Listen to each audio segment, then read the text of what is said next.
When we talk about old school bodybuilding training, there's a few concepts that jump out immediately. Higher volume training, usually more sets per exercise and more total sets per workout than traditional bodybuilders follow today. Higher frequency training, body parts were generally trained 2 to 3 times per week, opposed to just once per week, which is generally the standard today. And finally, body part pairing, where muscles like the chest and the back or the shoulders and the arms were trained together in one single session, opposed to today, where a bodybuilder will follow a simple chest day, back day, leg day, shoulder day, and arm day workout split. In this video, we're going to revisit some of the most common old school training splits that were used throughout the late 60s and into the early 80s in bodybuilding.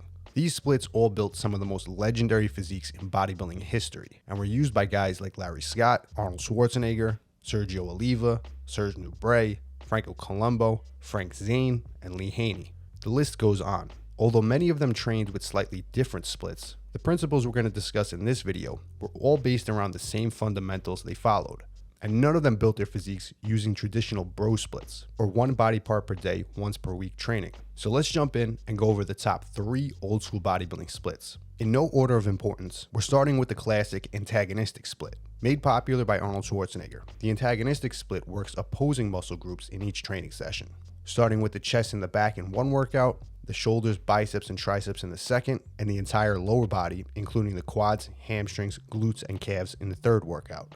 Arnold's philosophy around this method was that because you have to rest in between sets, after training the chest for example, time is being spent resting and could go to better use training other muscle groups. By pairing the chest and the back together, there's no overlap in work done, meaning while the pecs are resting after a hard set, you can move directly into a set of working the back, and this causes no local fatigue to the chest, allowing you to spend the time needed between sets to train the back as well. This makes for a much more fast-paced workout, but also allows you to cram in a ton of training volume into one single session, something Arnold was notorious for. So if your workout calls for 20 sets of chest and 20 sets of back, instead of resting between each set, you can combine one set of chest and another with the lats, back to back, and then take a quick rest and get right back to it, allowing you to cut the time requirements for that gym session down significantly. Arnold's favorite weekly split for this method was his 6-day pre-contest split, where he would train the chest and the back on Monday and Thursday, the shoulders and the arms on Tuesday and Friday, and then the legs on Wednesday and Saturday. This was the bread and butter pre-contest split for a large majority of the guys back in the 70s.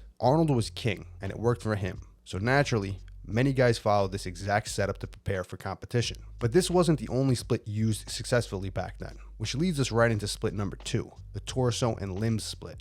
Bill Grant, who was Mr. World and Mr. America, who was also one of Arnold's training partners back in the 70s. After training with Arnold for some time, Grant noticed that Arnold's rigorous 6-day per week, sometimes 2 times per day training was just too much on his recovery, and trying to follow the same routine Arnold did actually led to too much systemic fatigue. He ran into recovery issues, and ultimately he was even losing muscle. So Grant scaled back on the training to only 4 days per week and followed what was generally known back then as the torso and limb split. This 4-day per week plan had the same principles of the antagonistic split, including supersets for opposing muscle groups, but this split trained the entire body over 4 days opposed to 6. The setup was as follows. Day 1, chest, back, and shoulders. Supersets were done for the chest and back here. Day 2, biceps, triceps, and legs. Supersets were done for the arms. You'd repeat these 2 workouts on 2 more additional days of training for the week, totaling 4 total days in the gym and 3 days of rest. This split was also used much more in an off-season scenario back then. Bodybuilders generally trained more often pre-contest in an effort to burn more calories and improve conditioning when dieting down. But come off-season or mass gain time, they generally focused on less training, and the torso and limb split was very common during that time as well. Now, a bit later at the end of the Arnold era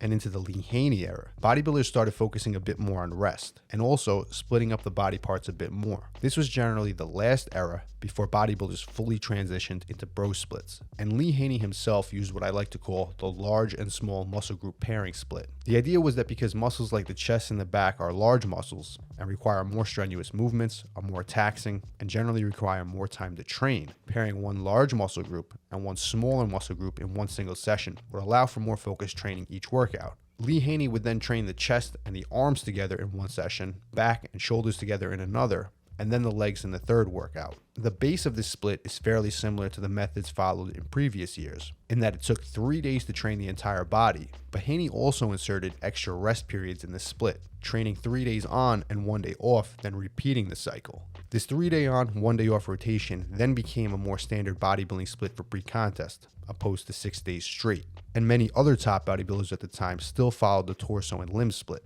similar to Arnold. But rather than training 6 days per week straight, they inserted 1 rest day after training the full body over 3 days.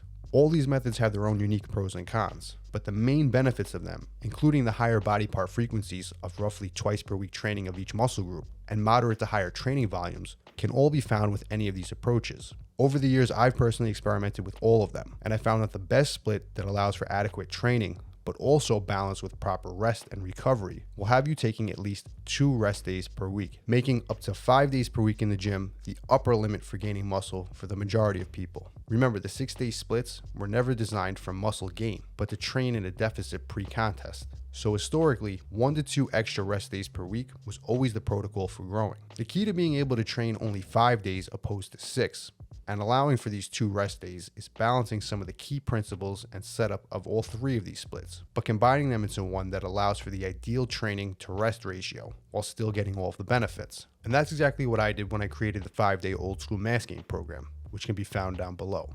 And if you guys enjoyed this video and want to see more of the best original bodybuilding content just like this, make sure to hit subscribe.